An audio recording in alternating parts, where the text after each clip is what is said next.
الشيخ عادل معودر.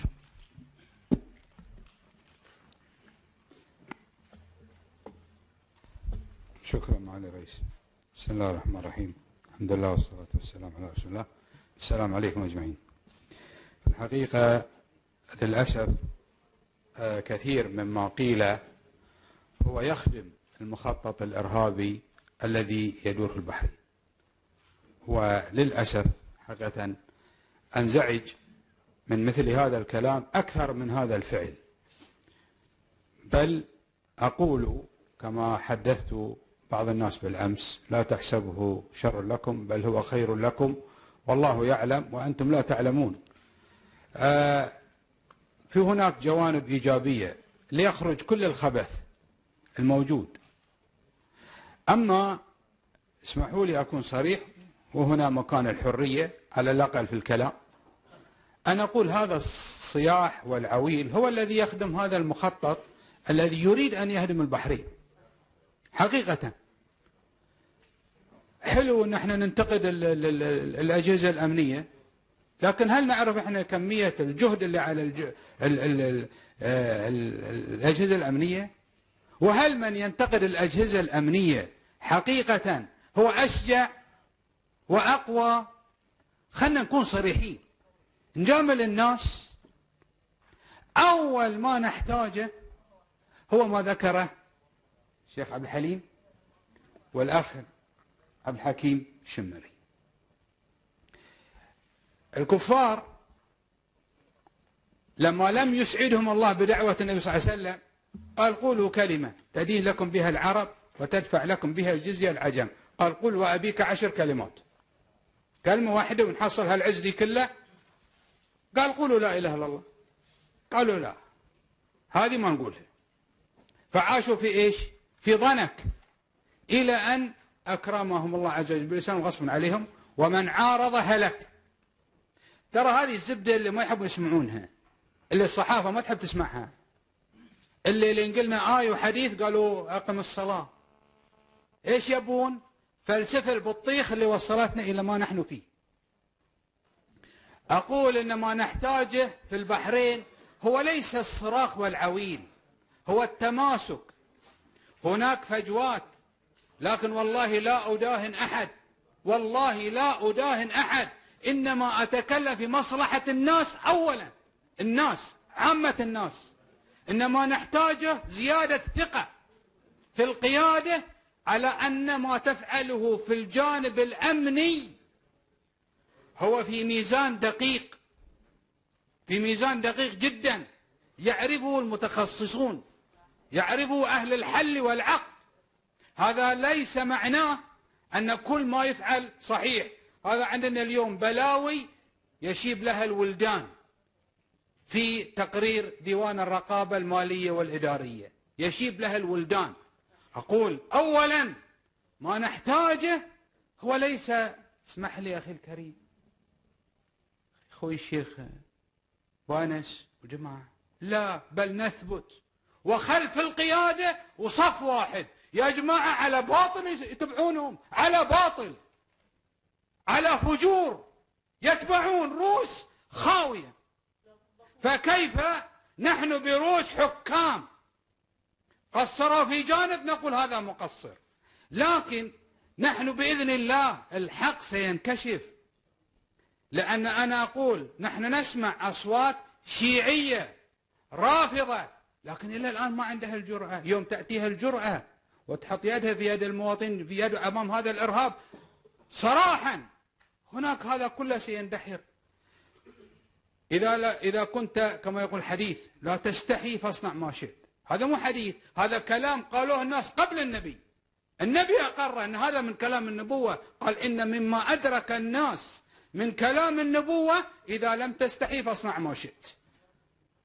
وأكبر شيء يدان عليه الإنسان الكذب. انظروا إلى ناس تحترم نفسها يقول الحكومة مسوية هذه. انظروا إلى الكذب. والله يذكروني بمسيلمة الكذاب الذي هو يعلم أنه كذب، يعني هو ما يعرف أنه هو مو برسول، يعرف ويدعو ويحارب ويقاتل على أنه رسول. لكن إيش قال عم عاص؟ قال والله إنك تعلم أني أعلم أنك كذاب. ندري أنك كذاب، وأنت تدري أن احنا ندري أنك كذاب. هذا المشكلة. يوم يتخلص الناس من الكذبة هناك، أنا أقول نثبت نحن في ابتلاء، وهذا دليل أنها سلسلة إرهابية واحدة. ننظر احنا في المنطقة، تريد أن تعرف يوم أن يعرفوا حتى المعارضة، من كان عنده عقل في المعارضة يعرف، يجب أن يعرف أن مشروعه إذا أراد أن ينجح ليكن مشروع وطني، مشروع للوطن، لنا جميعا كلنا نحتاج نصلح هذا الفساد. لكن والله يبوقون اللي يبوقون، لكن ما يمسه الاستقرار والأمن والحكم بأي ثمن سندافع عنه. جزاك الله خير. بأي ثمن. جزاك الله خير. طبعا لا نقر البوق أبدا ولا نقر الفساد، لكن ليس على حساب الأمن والاستقرار. يوم من نكون يد واحدة ضد الفساد على أجندة وطنية واضحة والله لن يتخلف منا أحد. صحيح. لذلك أنا أقول الناس برا والصحافة هؤلاء ما يريدونه هو الإرهاب. والإرهاب إيش؟ أن يلقي الرعب في قلوب الناس. لا والله لا نخاف، قل اللي يفجر اللي يفجر، نتابع ونقبض وكذا. نعم نريد شدة من الحزم وحزم من السلطة، ولكن نريد ثقة من الناس. كل واحد صار بالفهيمة الحين، كل واحد بينظر وكأن المسألة سايبة. الديرة محكومة وبدقة. وأقول لكم للناس الديرة عارفين البير وغطاه، لكن ليس الغبي بسيد في قومه، لكن سيد قومه المتغابي. وإحنا نقول بالعكس، نجدد الثقة في القيادة ونحارب معا الفساد ونبين لهم القصور، لكن ثقتنا في قيادتنا والتفافنا لا يزعزعها شيء. جزاك الله خير. شكرا. نعطي الكلمة الأخ عبد الحليم مراد، تفضل. أرجو الاختصار. أنا أعتقد أن الاختصار بيكون مطلوب وعدم تكرار ما يعني يتكلم تفضل. بسم الله الرحمن الرحيم. يا أبو راشد نحن مستبشرين بك خير اليوم. جزاك الله خير. ما قيمة هذا الجدول مع احترامي الشديد لما فيه من مواضيع، والبلد ما فيها أمن ولا استقرار. طال عمرك تقول وجزاك الله خير نصدر بيان، ما قيمة البيانات؟ ليش ما وزير العدل اليوم هنا يجلس، وزير الداخلية يجلس ويطمن الناس ويقول لنا متى بننتهي من هالزوبعة، من هالإجرام اللي الحين سنتين كل ما نفتح غرفة ظلمة، كل ما نفتح غرفة ظلمة سنتين. والناس الحين ما تبي رواتب ولا تبي علاوة غلاء، تبي أمن لعيالها. ايش كان الحال لو هذه القنابل حطوها في مجمع تجاري؟ بس لان هنود اللي ماتوا او اسيويين ما ينتفض المجتمع البحريني كله لهم. معالي الرئيس مثل ما اشار اخوي بومجيد، هذه قانون شان حمايه المجتمع من الاعمال الارهابيه، هذه قيد الادراج من 2006، وهذه قانون تجريم المولوتوف صوتت عليه كتله الوفاق في عام 2008. كتلة الوفاق صوتت عليه هني معانا، ولا واحد منهم تخلف. ليش ما يطبقونه؟ الدولة مخترقة، يجي لنا مبعوث أمريكي يحقق مع الوزراء، ويجي لنا مبعوث بريطاني ويحقق مع الوزراء. هذه النائب اللي برا يقول عنه بومجيد، ليش ما يجيبونه يتلونه هني يحاسبونه؟ يبث سمومه برا.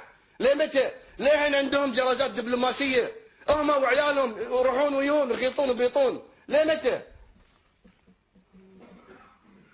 في البحرين معالي الرئيس يا الأخوة، عندنا قتلى لكن ما عندنا قاتل. في البحرين الدولة الوحيدة الشرطي ينحاش وأصحاب الإجرام والمولوتوف وراه. أنا ما شفت أي دولة في العالم من الدول المتقدمة أو المتأخرة الشرطي ينحاش وأصحاب المولوتوف وراه يقولون سلمية سلمية. إيش الثقافة هذه؟ يشيلون غراش المولوتوف يقولون سلمية سلمية. يحاوطون مركز شرطة. وين استخبارات؟ وين جهاز الأمن؟ وين اتحاد قرار الجهات الأمنية؟ هو الدفاع البحرين والحرس الوطني ووزارة الداخلية. هذه آخر شيء يا معالي الرئيس يا الأخوة. فأنا أقول لجلالة الملك إذا ما أصلحنا العلاقة مع الله لن نصلح العلاقة مع الله. يجب أن نرجع إلى الأسباب الحقيقية الشرعية ليش البحرين يصير فيه كذي. أولا نصلح العلاقة مع الله ثم نطبق القوانين. كما قلت يا معالي الرئيس من سنتين الآن احنا بنكمل بنوصل فبراير 2012 نكمل سنتين. كل ما ندخل غرفة هي ظلمة.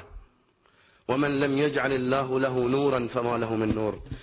فستذكرون ما أقول لكم وأفوض أمري الله والحمد لله رب العالمين.